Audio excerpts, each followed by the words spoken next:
Good morning, Doctor and friends. We are from SGDB2 and today we are going to present about our student project. So this is our members.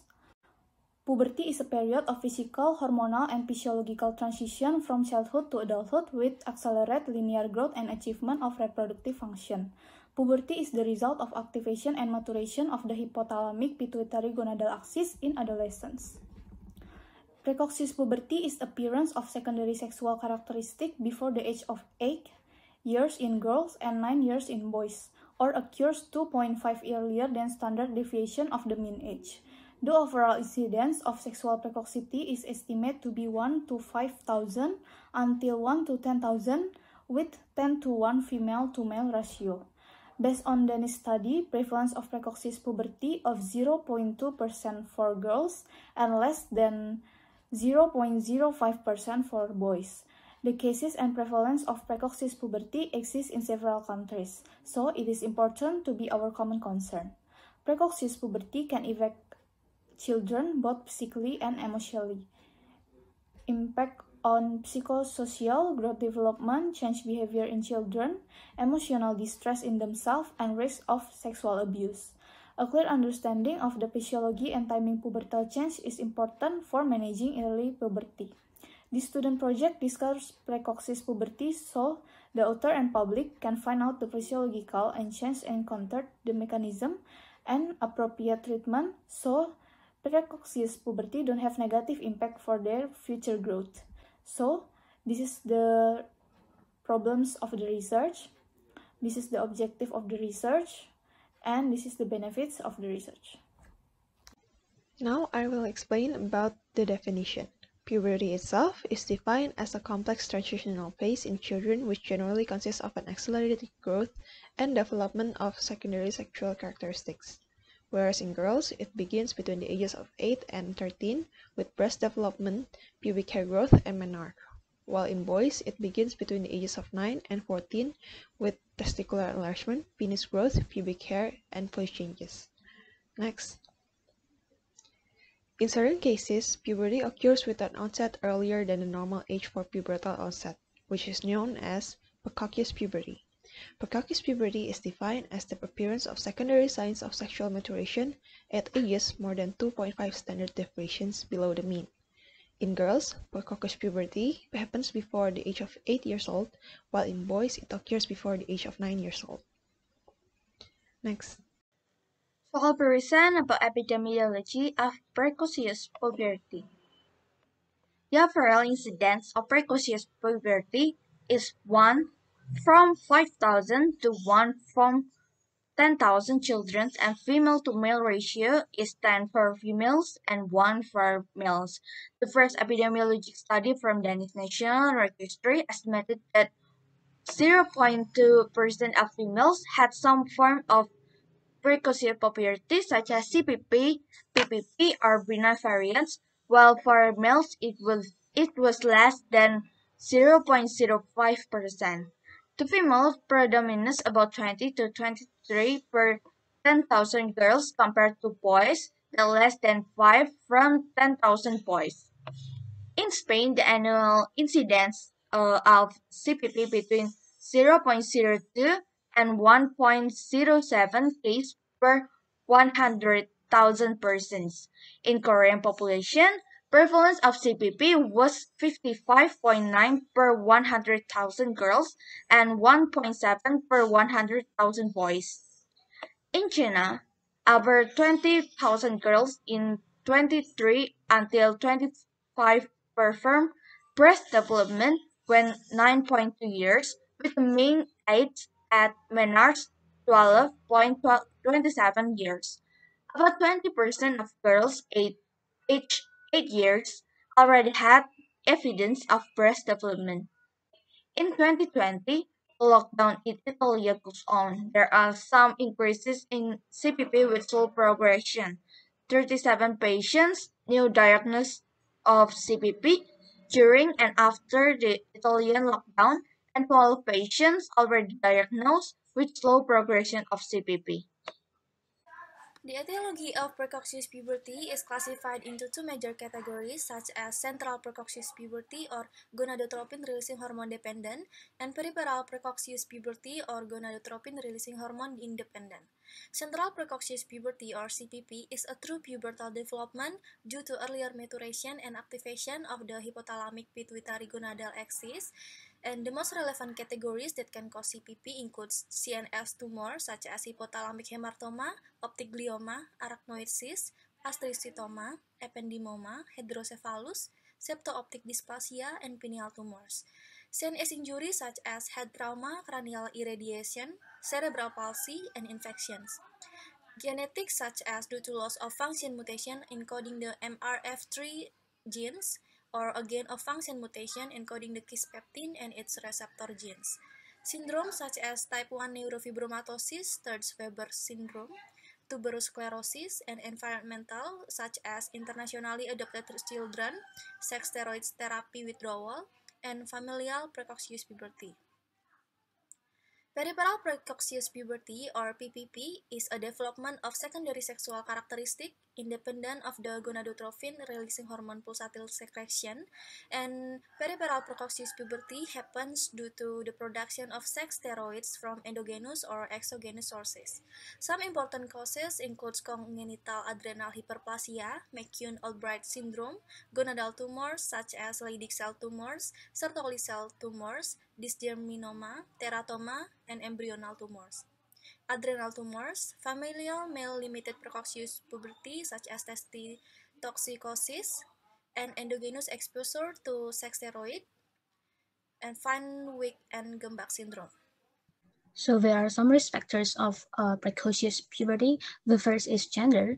Precocious puberty can occur in both girls and boys, but the risk of precocious puberty is more common in girls. Usually, precocious puberty will occur in girls in the age range of 7 up to 8 years, while in boys it can occur before the age of 9 years. And the second is race. Cases of precocious puberty are more common to affect children of the African-American race, because children of African American race have higher rates of obesity, where obesity is also one of the risk factors of precocious puberty.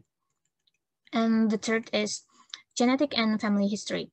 A child has a high risk of developing precocious puberty if there is a family history of having the same disease. According to research, genes derived from father's side, or MKRN3, also play a role in early onset puberty. And the next is being exposed to sex hormones. Using or coming into contact with creams or ointments containing estrogen or testosterone, or other substances containing this hormone, such as adult medications or dietary supplements, can increase a child's risk of experiencing precocious puberty. And the last, there are several other factors that can increase a person's risk of developing precocious puberty, such as obesity, having received radiation therapy of the central nervous system, such as radiation treatment for tumors or leukochemicals, and having other medical conditions such as McCune-Albright syndrome or congenital adrenal hyperplasia.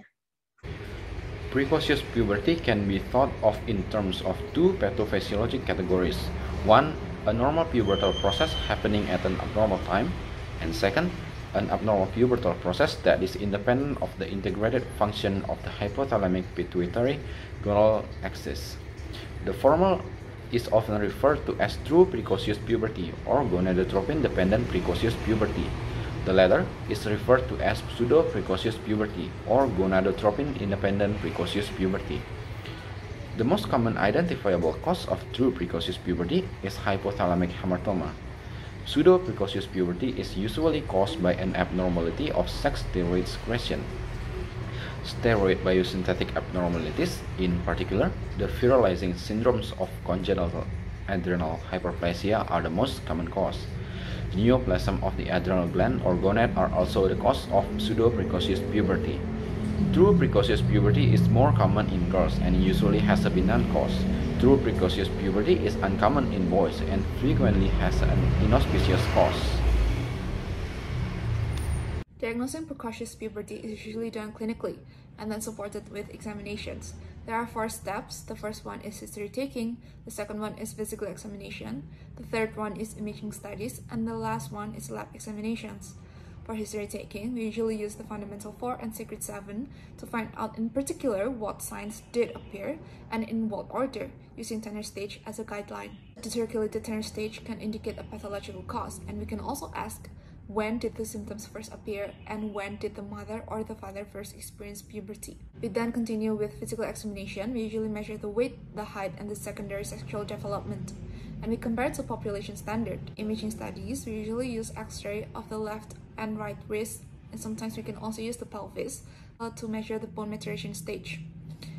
And then we continue with lab examinations. We usually measure the LH or luteinizing hormone, FSH or follicular stimulating hormone, the E2 or estrogen in girls particularly, and testosterone in boys. Next one is diagnosis and differential diagnosis. After precocious puberty is confirmed, it is important to differentiate between GDPP and GIPP using a GnRH agonist leuprolide. In GnRH-dependent precocious puberty, gonadotropin responds to FSH, LH, testosterone in boys, and estrogen in girls are pubertal. In GnRH-independent precocious puberty, gonadotropin responses to a leuprolide, which are prepubertal. The differential diagnosis of precocious puberty include the first one, premature adrenarche, which also referred to as premature pubarche. The second one is premature telarche, which is the appearance of breast development in young girls in the absence of other signs of precocious puberty. And the last one is precocious pseudopuberty, which is a peripheral precocious puberty and is independent of hormone from the pituitary, namely GnRH. If precocious puberty is untreated, there are several negative effects that can occur in children, such as social and emotional problems. Why? Because changes in body shape experienced by a child can make him or her embarrassed and stressed because he feels different from his peers. This condition can also increase the child's risk of experiencing depression. The second one is short height. Children with precocious puberty will grow faster, so they will look taller than their peers. But this will cause the bones to mature more quickly than normal and also stop growing earlier than usual. As a result, the child's body will become shorter than average when he is already an adult. Next.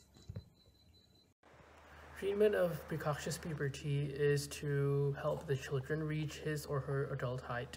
So the treatment may be done if there is no underlying medical condition. Children with central precocious puberty can be successfully treated with drugs if there is no underlying medical condition.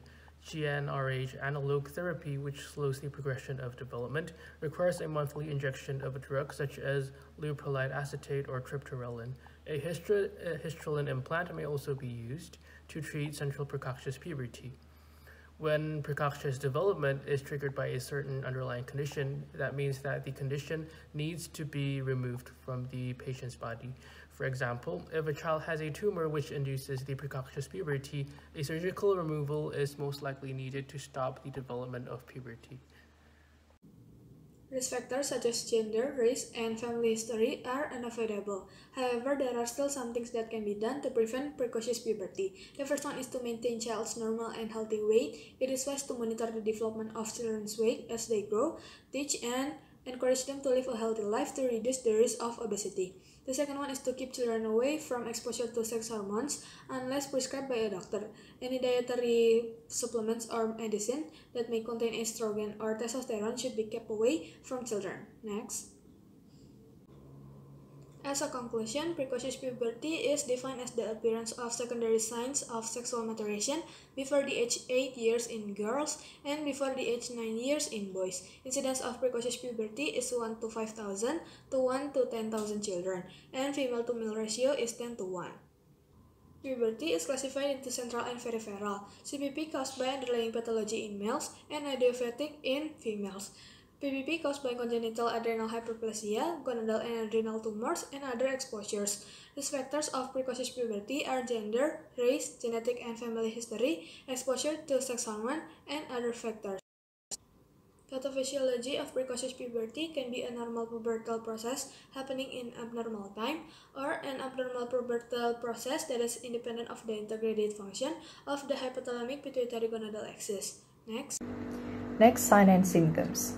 We could see breast development, growth of pubic hair, menarche before the age of 10 years, growth velocity more than 6 cm in a year, acne and body odor in girls, increase in testicular volume greater than 4 ml or length greater than 25 mm, enlargement of penis size, growth of hair in several areas, alterations in voice and body odor in boys.